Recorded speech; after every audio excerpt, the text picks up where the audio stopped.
Founded in 1837 as a harness workshop, Hermes remains controlled by the founding family 6 generations later. They generate over 13 billion in annual revenue with operating margins exceeding 40%, the highest in the luxury industry. Today, we'll decode Hermes' strategic playbook, their fierce independence, vertical integration perfection, scarcity management genius, and why family control enables luxury strategies that public companies can't pursue. The Independence Fortress.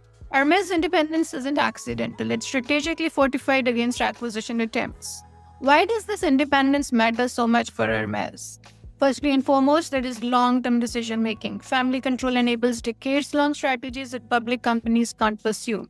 They can invest in craftsmanship, training, supply chain without quarterly earning pressure.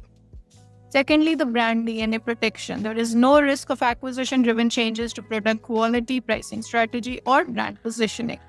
Thirdly, there is value alignment. Family shareholders prioritize brand stewardship and heritage over short-term financial optimization. And finally, there is a cultural consistency. There is unified vision and values across the generations, unlike conglomerates managing diverse brand cultures. When we are talking in terms of manufacturing, they have 60 plus production sites in France, with 80% of the products made domestically. And this isn't cost effective, but it's quality obsessive. Thirdly, the craftsmanship training. Hermes have their internal training program and they develop artisans over years.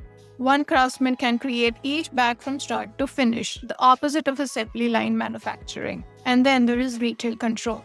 100% owned boutiques globally, zero franchising, zero wholesale partnerships, zero departmental store presence. Every customer interaction is controlled.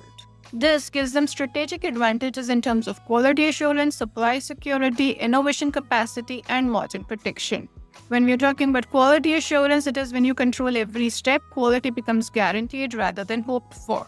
When we are talking about supply security, they are not vulnerable to supplier issues, material shortages, or price fluctuations that affect the competitors. When we are talking about innovation capacity, they have direct control that enables experimenting with new materials, techniques, and products without external constraints. Finally, there is margin protection. Eliminating middlemen while commanding ultra-premium prices creates extraordinary profitability.